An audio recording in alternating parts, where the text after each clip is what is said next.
Movie की शुरुआत में हम एक सिटी को देखते हैं जहां पर सभी अपने काम में बिजी होते हैं। वहीं हम एक बूढ़े कपल को देखते हैं जो मिट्टी के खिलौने बना रहे होते हैं। वो मिट्टी से एक खूबसूरत से सेफ और एक प्यारी सी लड़की को बनाते हैं जिनका नाम वो नेथन और मे रखते हैं। उस मास्टर की पत्नी मे को देखकर बहुत खुश होती है, लेकिन तभी उनको हार्ट अटैक आता है जिससे वो नीचे गिरने लगती है और उनके हाथ से मे छूट जाती है और वो लुढ़कते हुए दरवाजे के पास चली जाती है। तभी कोई अनजान क्रिएचर मे को उठाकर वहां से ले जाता है। इधर मास्टर अपनी पत्नी की मौत हो जाने से पूरी तरह से टूट जाते हैं और वो खिलौना बनाना बंद कर देते हैं। अगले सीन में हम एक शॉप को देखते हैं जहाँ का शॉपकीपर सभी को खिलौने पर पानी डालकर दिखा रहा होता है। जहाँ शॉपकीपर के पानी डालने की वजह से सभी खिलौने का कलर चेंज हो जा रहा था। ये देखकर सभी बहुत खुश होते हैं, लेकिन वो नेथन के ऊपर पानी नहीं डालता है। ये देखकर एक लड़की उससे पूछती है कि क्या इस पर पानी डालने से इसका भी कलर चेंज हो जाएगा, और वो उस पर पानी डालने ही वाली होती है कि तभी शॉपकीपर उसे रोक देता है और उससे नेथन को लेकर दूर रख देता है और कहता है कि इसे टच मत करो, ये बहुत मूल्यवान है। ये उस मास्टर के द्वारा बनाया गया लास्ट खिलौना था। बेशक ये अपना कलर चेंज नहीं कर सकता है और उन्हें समझ नहीं आ रहा कि आखिर ऐसा क्यों होता है, और इस वजह से वो इसे बेच भी नहीं सकते। इसके बाद हम रात का समय देखते हैं जहाँ पर सभी खिलौने जिंदा हो जाते हैं और सभी अपनी अपनी सुंदरता और पानी डालने पर रंग बदलने की काबिलियत की बड़ाई कर रहे होते हैं। लेकिन यहाँ पर नेथन चुप होता है क्योंकि उसके पास पानी डालने पर कलर चेंज करने की काबिलियत नहीं होती है। और जब बाकी के खिलौने नेथन से उसके पावर के बारे में पूछते हैं तो वो बातें बनाने लगता है। इसके बाद ये लोग खूब मस्ती करते हैं और इसी दौरान एक बार नेथन पीछे से आकर सबको डरा देता है, जिससे सभी लोग उस पर बहुत गुस्सा करते हैं और वो वहाँ से चले जाते हैं। यहाँ पर नेथन कहीं ना कहीं अपने कलर ना चेंज कर पाने की वजह से बहुत दुखी होता है और वो खिड़की पर आकर बैठ जाता है, जहाँ पर उसका फ्रेंड रेड पिगी भी आता है और वो नेथन को समझाता है कि कलर ना चेंज कर पाना तुम्हारी कमजोरी नहीं बल्कि ताकत है, क्योंकि इस वजह से तुम्हें कोई नहीं खरीदेगा और तुम हमेशा खुशी से यहीं पर रहोगे। अगले सीन में हम एक सफेद बॉल को देखते हैं जो पूरे शहर में लुढ़कती हुई इधर उधर आ जा रही होती है। इसके बाद वो बॉल लुढ़कते हुए उसी जगह पे आती है जहाँ पर नेथन अपनी बाकी के दोस्तों के साथ रहता है। उस सफेद बॉल को देखकर सब डर जाते हैं, लेकिन अगले ही पल उन्हें पता चलता है कि वो सफेद बॉल कोई बॉल नहीं बल्कि एक रोबोट है। इसके बाद वो रोबोट उन्हें बताती है कि वो फ्यूचर से आई है। इसके बाद नेथन उस रोबोट की परीक्षा लेता है और पूछता है कि अच्छा बताओ अगले कुछ समय में आसमान में क्या होने वाला है। इस पर वो रोबोट बताती है कि अगले कुछ मिनट में यहाँ से एक प्लेन गुजरेगी, और होता भी बिल्कुल ऐसा ही है। ये देखकर सभी आश्चर्यचकित रह जाते हैं, लेकिन नेथन को अभी भी विश्वास नहीं हो रहा था और इसके बाद वो उसकी और कई तरह के टेस्ट लेता है, लेकिन एक एक करके उसके द्वारा की गई सारी भविष्यवाणियां सच होती है।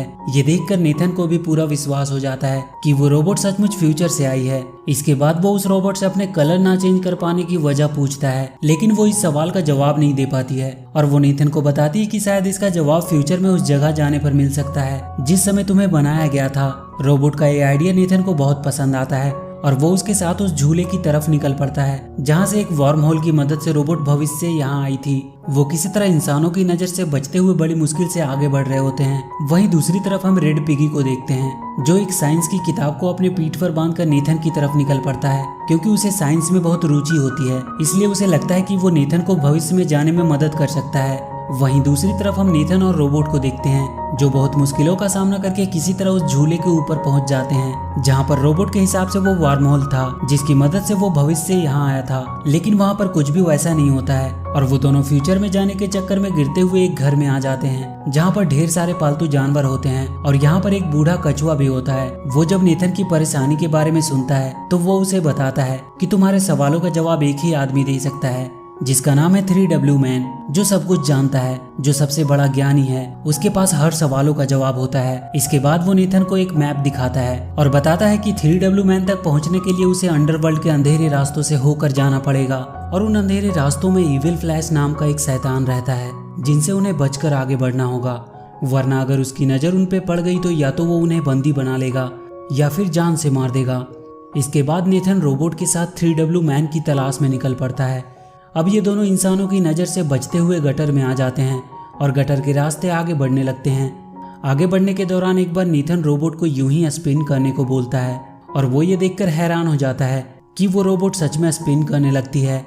इसके बाद नेथन रोबोट को स्टॉप बोलकर रोक देता है और उससे पूछता है कि ये क्या है। इस पर वो रोबोट नेथन को बताती है कि उसे नहीं पता। दरअसल उस रोबोट में एक वॉइस कमांड का फीचर होता है जिससे कोई भी बोलकर रोबोट को कमांड दे सकता है और अपनी मर्जी के हिसाब से उसे इस्तेमाल कर सकता है। तभी हम वहाँ एक चूहे को देखते हैं जो एक छोटे से गिफ्ट को लेकर जा रहा होता है।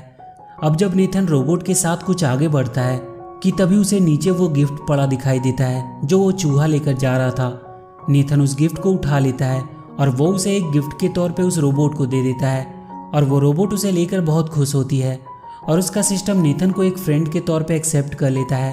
अब जब वो लोग आगे बढ़ रहे होते हैं कि तभी उन्हें महसूस होता है कि कोई भारी चीज उनकी तरफ तेजी से बढ़ रही है और अगले ही पल ये देखते हैं कि पानी की एक बहुत बड़ी लहर इनकी तरफ तेजी से बढ़ रही है। ये देखकर नेथन एक लटकती हुई सीढ़ी पर चढ़ जाता है और वो रोबोट भी अपनी जान बचाकर भाग रही होती है कि तभी उसके हाथ से नेथन द्वारा दिया गया गिफ्ट छूटकर नीचे गिर जाता है और रोबोट अपनी जान की परवाह किए बिना उस गिफ्ट को उठाने जाती है। इसके बाद ये लोग किसी तरह बहुत मुश्किल से अपनी जान बचा पाते हैं। इसके बाद नेथन उस रोबोट से पूछता है कि तुमने अपनी जान की बाजी लगाकर उस बेकार से गिफ्ट को क्यों उठाया। इस पर रोबोट बताती है क्योंकि वो उसका दोस्त है। यहाँ पर हमें पता चलता है कि रोबोट नेथन को अपना कितना बड़ा फ्रेंड मानती है। इसके बाद हम उसी रेड पिगी को देखते हैं जो अब भी अपनी पीठ पर बुक लेकर आगे बढ़ने की कोशिश कर रहा होता है और जब वो एक गटर के पास पहुंचता है तो वो उसकी गहराई और अंधेरे को देखकर उसे वार्म होल समझने लगता है। इसके बाद हम रोबोट और नेथन को देखते हैं जिन्हें गटर में दो चूहे मिलते हैं जो इन दोनों को डराने की कोशिश करते हैं। इनमें से एक पतले चूहे का नाम सिकी और मोटे चूहे का नाम गिकी होता है और जब उन्हें पता चलता है कि ये दोनों 3W मैन को ढूंढ रहे हैं तो वो उनसे कहते हैं कि उन्हें पता है कि 3W मैन कहाँ रहता है और वो इन दोनों को अपने साथ ले जाते हैं। इसके बाद वो दोनों इन्हें बेवकूफ़ बनाकर अपने बॉस के पास ले जाते हैं जहाँ पर बहुत से चूहे होते हैं जो एक बेहतर लाइफ जी रहे होते हैं। ये सब देखकर नेथन पूरी तरह से हैरान हो जाता है। इसके बाद ये दोनों चूहों के बॉस के पास जाते हैं जहाँ पर बहुत सी कीमती और ऐतिहासिक चीज़ें रखी होती है और जब ये दोनों चूहों के बॉस को देखते हैं तो पूरी तरह से डर जाते हैं क्योंकि ये कोई और नहीं बल्कि इविल फ्लैश होता है जो खिलौनों को या तो मार देता है या तो कैद कर लेता है क्योंकि उसे खूबसूरत चीज़ों को कलेक्ट करने का बहुत शौक होता है। इसके बाद फ्लैश रोबोट को कहता है कि तुम हो एक ब्रांड न्यू रोबोट। ये सुनकर रोबोट उससे पूछती है कि क्या तुम मुझे जानते हो। इस पर फ्लैश बोलता है कि हाँ वो उसे जानता है। इसके बाद हम फ्लैशबैक का सीन देखते हैं जहाँ पर सिकी और गिकी एक लैब में चोरी करने जा रहे होते हैं जहाँ पर एक वैज्ञानिक अपने असिस्टेंट की मदद से उस सफ़ेद रोबोट को बना रहा होता है और वहीं पे सिकी और गिकी की गलती की वजह से वो रोबोट अपनी जगह से हट जाता है और लुढ़कते हुए इधर उधर जाने लगता है जिसे देखकर वैज्ञानिक अपने असिस्टेंट के साथ उसे पकड़ने की कोशिश करता है। और एक ऐसा समय आता है जब बाहर का गेट बंद होने की वजह से रोबोट बाहर नहीं जा पाती और वैज्ञानिक उसे पकड़ लेते हैं लेकिन तभी उनका गार्ड गलती से दरवाजा खोल देता है जिससे रोबोट वहां से निकल जाती है और वैज्ञानिक उसे पकड़ नहीं पाते हैं। ये देखकर वैज्ञानिक का असिस्टेंट गार्ड को उसकी नौकरी से निकाल देता है क्योंकि उसी के दरवाजा खोलने की वजह से उसका रोबोट वहां से भाग गई होती है। और यहाँ पर हमें पता चलता है कि वो रोबोट कोई भविष्य से नहीं आई होती है बल्कि वो एक लैब में बनी होती है। इसके बाद इविल फ्लैश नेथन से कहता है कि तुम तो मेरे किसी काम के नहीं हो क्योंकि तुम्हारे पैर पे एक सिग्नेचर है और तुम एक डुप्लीकेट खिलौने हो। ये सुनकर रोबोट कहती है कि नहीं तुम झूठे हो, नेथन डुप्लीकेट नहीं बल्कि ओरिजिनल है क्योंकि सिग्नेचर हमेशा ओरिजिनल चीज़ों पर होता है। ये सुनकर फ्लैश अपने सबसे खूबसूरत कलेक्शन को उनके सामने पेश करता है जो कोई और नहीं बल्कि मे होती है। और यहीं पे हमें पता चलता है कि जब मे बूढ़ी औरत के हाथ से छूटकर दरवाजे के पास चली गई थी तो उसे वहां से चुराकर ले जाने वाला कोई और नहीं बल्कि फ्लैश ही था। मे को देखकर नेथन उसे बताता है कि मास्टर ने उन्हें साथ में बनाया था और वो दोनों साथ ही रहा करते थे, लेकिन मे इस बात से इनकार कर देती है और वहीं फ्लैश नेथन को मारने के लिए आगे बढ़ता है लेकिन तभी वो रोबोट नेथन और मे को उठाकर वहां से भागने लगता है। फ्लैश और उसके बाकी के चूहे उन्हें रोकने की पूरी कोशिश करते हैं लेकिन वो ऐसा करने में असफल रहते हैं। और एक ऐसा समय आता है जब रोबोट नेथन और मे को लेकर वहां से बाहर निकलने ही वाली होती है कि तभी अचानक से फ्लैश रोबोट पर हमला कर देता है जिससे मे उसके हाथों से छूटकर नीचे गिर जाती है जिसे फ्लैश के लोग कैद कर लेते हैं और नेथन गटर के गहरे पानी में गिर जाता है। इसके बाद रोबोट और फ्लैश के बीच में एक खतरनाक फाइट होती है जिसमें रोबोट फ्लैश को बहुत बुरी तरह मारती है। ये देखकर फ्लैश हार मान लेता है और उस रोबोट को रुकने को कहता है और वहां से वापस चले जाने को कहता है। फ्लैश की बातें सुनकर रोबोट का वॉइस कमांड मोड एक्टिवेट हो जाता है और वो वहां से सीधे उस लैब की तरफ निकल पड़ती है। ये देखकर फ्लैश बहुत खुश होता है और वो समझ जाता है कि रोबोट को कैसे कंट्रोल करना है। दूसरी तरफ हम नेथन को देखते हैं जो पानी के अंदर डूबता चला जा रहा होता है। इसके बाद हम रोबोट को देखते हैं जो सीधे लैब में पहुंच जाती है। रोबोट को वापस देखकर वैज्ञानिक बहुत खुश होता है। इसके बाद उस रोबोट के सामने एक आर्टिफिशियल इंटेलिजेंस विजिबल होता है जो रोबोट को उसके बनने की वीडियो क्लिप्स दिखाता है। इसके बाद वो रोबोट उस एआई से पूछती है कि क्या उसकी तरह और भी रोबोट है जो वॉइस कमांड को फॉलो करती है। ये सुनकर एआई उसे बताता है कि हाँ, उसके जैसे और भी कई रोबोट हैं। इसके बाद वो खुद को वायर से अलग करके रोबोट के पास आ जाता है और वो उस रोबोट को वॉइस कमांड देता है और देखते ही देखते वहाँ पर ढेर सारे रोबोट आ जाते हैं जो एआई कमांड को फॉलो कर रहे होते हैं। लेकिन रोबोट को ये सब पसंद नहीं आता है और वो वहाँ से निकल जाती है। इसके बाद हम रेड पिगी को देखते हैं जिसे सिकी और गिकी किडनैप कर लेते हैं। उधर नीथन अभी भी पानी के अंदर फंसा होता है कि तभी वहाँ पर एक चमकीली मछली आती है, लेकिन अगले ही पल वो मछली वहाँ फंस जाती है जिसे नीथन आज़ाद कर देता है। इसके बाद वो मछली वहाँ से चली जाती है और अपनी तरह ढेर सारी मछलियों को लेकर वहाँ आती है। इसके बाद वो मछलियाँ नीथन को अपने ऊपर बिठाकर उसे वहाँ से बाहर निकालने के लिए निकल पड़ती है। दूसरी तरफ हम रेड पिगी को देखते हैं जो फ्लैश के सामने खड़ा होता है।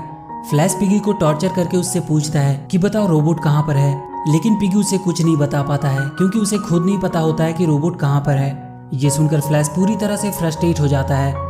दूसरी तरफ हम नीथन को देखते हैं जो मछलियों की मदद से पानी के बाहर निकल जाता है, लेकिन तभी एक बड़ा सा चूहा नीथन पर हमला कर देता है और नीथन वहाँ एक गहरी खाई में गिरने लगता है। लेकिन तभी वहाँ पर वो रोबोट आकर उसे बचा लेती है। उसके बाद रोबोट और उस चूहे में फाइट होना शुरू हो जाती है, लेकिन बहुत जल्द ही वो चूहा हार मान लेता है और वहाँ से भाग जाता है। इसके बाद नीथन रोबोट को अपने साथ चलने और फ्लैश से लड़ने को कहता है, लेकिन रोबोट मना कर देती है क्योंकि वो जान गई होती है कि अगर वो फ्लैश से लड़ने जाएगी तो फ्लैश वॉइस कमांड देकर उसे अपने कंट्रोल में कर लेगा। इसके बाद ये दोनों 3W मैन की तलाश में निकल जाते हैं और लगातार रास्ते में पड़ने वाली बाधाओं को पार करते हुए आगे बढ़ रहे होते हैं। तभी इन्हें कुछ टॉयज दिखाई देते हैं जो 3W मैन की तरफ जा रहे होते हैं। दरअसल आज 3W मैन का बर्थडे होता है और आज वो किसी एक के सवालों का जवाब देगा, इसीलिए सभी अपने सवालों को लेकर 3W मैन के पास जा रहे होते हैं। नीथन और रोबोट भी उन्हीं के साथ निकल पड़ते हैं और उस जगह पे पहुंचते हैं जहां पर 3W मैन रहता है। वहां पर मेढकों की एक टोली होती है जो कहता है कि एक बार में एक ही अंदर जा सकता है। इसके बाद एक बड़ी सी छिपकली अंदर जाती है, लेकिन अगले ही पल वो बुरी तरह से मार खाकर वापस आती है। इसके बाद जितने भी लोग अंदर जाते हैं मार खाकर वापस आते हैं। इसके बाद रोबोट अंदर जाती है और बहुत समय बीतने के बाद भी वो वापस नहीं आती है। ये देखकर नीथन दौड़ता हुआ अंदर जाता है और वो देखता है कि वहाँ पर बहुत से मेढक होते हैं जिन्होंने रोबोट को जकड़ कर रखा होता है। ये देखकर नीथन अपनी जान पर खेलकर उन मेढकों से लड़ने लगता है और बहुत मुश्किल से किसी तरह उस रोबोट को उन मेढकों से आज़ाद कराता है। इसके बाद वो दोनों 3W मैन के पास पहुंचते हैं, लेकिन यहाँ पर कोई इंसान या जानवर नहीं बल्कि एक कंप्यूटर होता है जिस पर टाइप करके लोग अपने सवालों का जवाब जानते हैं। अब जब नीथन अपने सवालों को टाइप कर ही रहा होता है कि तभी वहाँ पर सिकी और गिकी अपना खौफ दिखाने के लिए वहाँ की एक बिल्ली को बता देते हैं कि वो फ्लैश के आदमी हैं। फ्लैश का नाम सुनते ही वहाँ पर भगदड़ मच जाती है और सारे टॉयज इधर उधर भागने लगते हैं और इसी भागम भाग में पुल टूट जाता है और वो रोबोट एक बड़ी सी चीज पर आकर गिरती है जिससे वो ऑफ हो जाती है। तभी कमरे का दरवाजा खुलता है और यहाँ पर वही गार्ड आता है जिसके दरवाजा खोलने की वजह से वो रोबोट लैब से भागी होती है। दरअसल ये जगह उस गार्ड का कमरा होता है जिसे सब 3W मैन कह रहे थे वो उसका कंप्यूटर होता है। इसके बाद वो रोबोट को उठाकर वहाँ से ले जाता है और वो उसे ठीक करने की कोशिश करता है, लेकिन तभी उसका कुरियर वहाँ आ जाता है और वो अपनी डिलीवरी लेने बाहर चला जाता है। इसी मौके का फायदा उठाकर नीथन रोबोट को लेकर वहाँ से निकल जाता है और जब वो रोबोट के पास दुखी होकर बैठा होता है कि तभी कुछ बच्चे गलती से वहाँ पर मौजूद बड़े से झूले को स्टार्ट कर देते हैं और जब ये सब डीएक्टिवेट पड़ी रोबोट की आंखों में पड़ती है तो वो एक्टिवेट हो जाती है क्योंकि नीथन ने जो वो गिफ्ट रोबोट को दिया होता है उसमें भी एक झूला होता है जिससे वो रोबोट इमोशनली जुड़ी होती है। रोबोट को एक्टिवेट देखकर नीथन बहुत खुश होता है। इसके बाद नीथन रोबोट को ऑफ करके उस गार्ड के रूम में रख देता है और वहाँ से फ्लैश से अपने साथियों को छुड़ाने के लिए निकल पड़ता है क्योंकि वो नहीं चाहता था कि उसकी वजह से एक बार फिर से उस रोबोट की जान खतरे में पड़े। इसके बाद नीथन सीधे उन चमकीली मछलियों के पास पहुंच जाता है और वो उनके साथ मिलकर फ्लैश के ऊपर हमला कर देता है। सबसे पहले वो गटर का पूरा पानी खोल देते हैं जिससे फ्लैश का पूरा साम्राज्य पानी में डूबने लगता है। इसके बाद नीथन मे और अपने बाकी के दोस्तों को पिंजरे से आज़ाद कर देता है और उन्हें लेकर वहाँ से निकल जाता है, लेकिन इससे पहले कि वो मे को लेकर वहाँ से निकल पाता वहाँ का वाटर लेवल कम हो जाता है और वो पानी के एक भंवर में फंस जाते हैं और वो उसमें डूबने ही वाले होते हैं कि तभी वहाँ पर वो रोबोट आ जाती है जो नीथन और मे को बचाकर वहाँ से ले जाती है। फ्लैश के चंगुल से आज़ाद होकर नीथन के दोस्त बहुत खुश होते हैं। इसके बाद नीथन मे और रोबोट के साथ मास्टर के घर पे आ जाता है और जब वो मास्टर के खिलौने बनाने की भट्टी में से होते हुए अंदर जा ही रहे होते हैं कि तभी वहाँ पर फ्लैश आ जाता है। फ्लैश को देखकर रोबोट उसे मारने के लिए आगे बढ़ती है, लेकिन फ्लैश रोबोट को वॉइस कमांड देकर अपने कंट्रोल में कर लेता है और वो उस रोबोट से ही नीथन और मे पर हमला करवाने लगता है। और एक ऐसा समय भी आता है जब रोबोट नीथन और मे को मारने वाली होती है कि तभी उसके अंदर रखा वो गिफ्ट जो नीथन ने रोबोट को दिया था वो रोबोट के अंदर से निकलकर बाहर आ जाता है। और जब रोबोट की नज़र उस गिफ्ट पर पड़ती है तो उसके अंदर बदलाव होना शुरू हो जाता है और देखते ही देखते वो वॉइस कमांड से खुद को आज़ाद कर लेती है। इसके बाद वो वॉइस कमांड की प्रोसेस करने वाली चिप को तोड़ देती है और उसके बाद वो फ्लैश को बुरी तरह से मारती है। रोबोट को फ्लैश के कंट्रोल से बाहर देखकर नीथन बहुत खुश होता है कि तभी फ्लैश भट्टी में कोयले की चैन को खींच देता है, जिससे देखते ही देखते भट्टी में ढेर सारा कोयला आने लगता है, जिसे देखकर रोबोट नीथन और मे को लेकर वहां से भागने लगती है।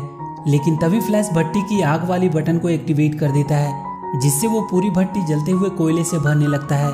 लेकिन किसी तरह बहुत मुश्किल से रोबोट मे को लेकर भट्टी से बाहर निकल जाती है और नीथन भी रोबोट का हाथ पकड़कर बाहर निकलने ही वाला होता है कि तभी फ्लैश नीथन का पैर पकड़कर नीचे खींचने लगता है और नीथन को रोबोट और मे की जान को बचाने के लिए रोबोट का हाथ छोड़ना पड़ता है, जिससे नीथन और फ्लैश धधकते हुए लावे में गिर जाते हैं और वहां पर एक जोरदार ब्लास्ट होता है, जिससे रोबोट और मे दूर जाकर गिरती है। और अगले सीन में हम देखते हैं कि मास्टर सोकर उठता है। जब वो नीचे देखता है तो वहां पर मे होती है, जिसे देखकर वो मास्टर बहुत खुश होता है। इसके बाद वो देखते हैं कि उनकी भट्टी का दरवाजा टूटा हुआ है और जब वो अंदर हाथ डालकर देखता है तो वहां पर नीथन होता है जो बिल्कुल काला पड़ गया होता है। इसके बाद वो मास्टर नीथन को पोंछकर साफ कर देता है और उसके बाद वो एक सफेद चमकता हुआ रियल सेफ लग रहा था। ये देखकर वो बहुत खुश होता है क्योंकि फाइनली उसका भी कलर चेंज हो गया था। इसके बाद वो दोनों रोबोट के पास जाते हैं जहाँ पर वो टूटी पड़ी होती है। तभी कुछ बच्चे उसे उठाकर गार्ड के पास लाते हैं और वो गार्ड उसे बनाकर फिर से पहले जैसा कर देता है। और जब रोबोट नीथन को देखती है तो वो बहुत खुश होती है। और इसी के साथ ये मूवी यहीं पे खत्म हो जाती है। तो वीडियो अगर अच्छी लगी हो तो please do like and share the video and please subscribe to my channel and press that bell icon.